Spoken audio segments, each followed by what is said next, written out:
इधर INDIA जो ये एक गठबंधन बना है, इस गठबंधन में कई प्रधानमंत्री के सपना देखने वाले लोग हैं, जो सपना पाले हुए होंगे कि अब तो राहुल जी बाहर हैं, अब तो हमारा ही दाव लगेगा, तो उनका सपना जरूर चकनाचूर हुआ होगा, वो जरूर दुखी हुए होंगे। ऐसा नहीं है कि INDI वाले सब खुशे हो गए होंगे। नमस्कार, मेरा नाम आलोक है। आप लाइव स्ट्रीज देख रहे हैं। इंडिया संगठन तो बनकर तैयार हो गया, महागठबंधन का नया नाम भी हो गया, Indian national developmental inclusive alliance India.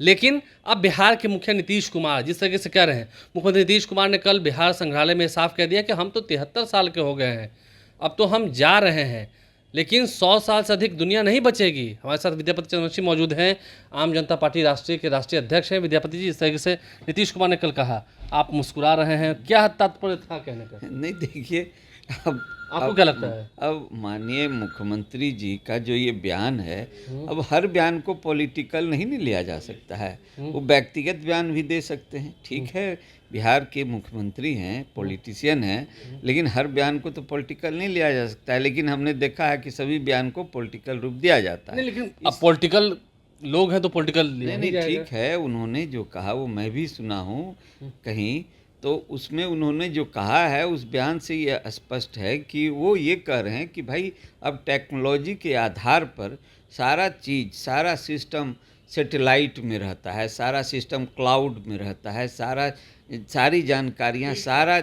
कुछ ये सब इलेक्ट्रॉनिक में रहता है। तो उन्होंने ये कहा कि आप जो है सो कागज़ों का भी प्रयोग कीजिए, कागज़ रखिए। आप पहले ज़माने में जो पीत पत्र तांबा पर, पीतल पर लिख के रखा जाता था, उसका आज शिलालेख या कुछ भी मिलता है आज, तो लोगों को जानकारियाँ मिलती है पहले के इतिहास की।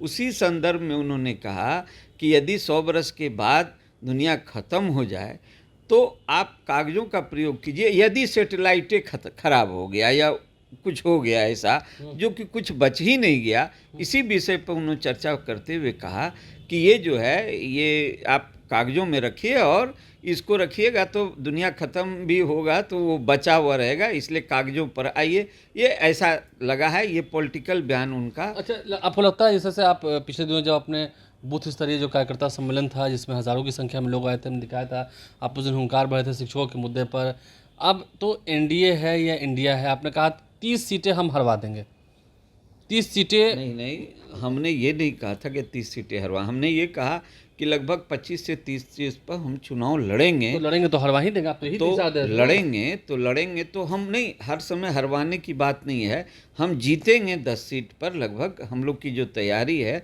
और 20 सीट पर कोई न कोई तो हारेगा।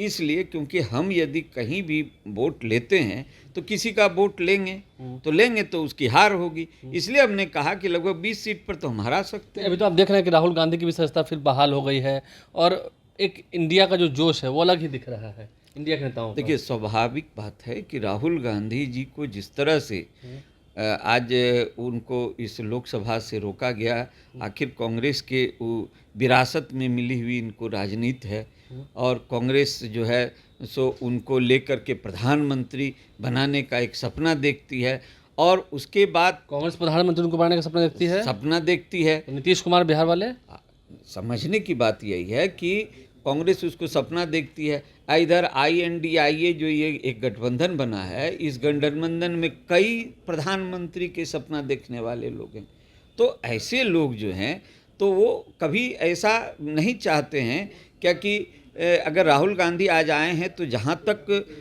खुश होने की बात है, कांग्रेस का स्वाभाविक रूप है खुश होंगे, लेकिन जहाँ INDIA की बात है उसमें जो सपना पाले हुए होंगे कि अब तो राहुल जी बाहर हैं, अब तो हमारा ही दाव लगेगा, तो उनका सपना जरूर चकनाचूर हुआ होगा, वो जरूर दुखी हुए होंगे। ऐसा नहीं है कि INDI वाले सब खुशे हो गए होंगे, कांग्रेस खुश हुई है, तो स्वाभाविक बात है राहुल जी आए हैं तो वो खुश हुए हैं। देखिए, चेहरा बहुत है, लेकिन चेहरा वो कौन होगा जो नरेंद्र मोदी के सामने टक्कर देने के लिए खड़ा होगा? क्या नीतीश कुमार? लेकिन अब तो राहुल गांधी की भी सत्ता बहाल हो गई है, राहुल गांधी संसद में क्या बोलेंगे देखना होगा। लेकिन विद्यापति चंद्रवंशी ये कह रहे हैं, बहुत सारे चेहरे हैं, सभी PM के दावेदार हैं, लेकिन कई चेहरों को झटका लगा है, कई चेहरों की मुस्कुराहट गायब हुई है। आप लाइव स्ट्रीम से बन रहे हैं, हमारे चैनल को सब्सक्राइब कर लें, देखना होगा वो चेहरा कौन है जो इंडिया से निकल के आता है और अति पिछड़ों का वोट सिर्फ मलाई की तरह खाने के लिए नहीं है, अति पिछड़ों को कितना हक देते हैं ये भी देखना होगा। हमारे चैनल को सब्सक्राइब कर लें, साथ साथ फेसबुक पेज भी लाइक करें। धन्यवाद।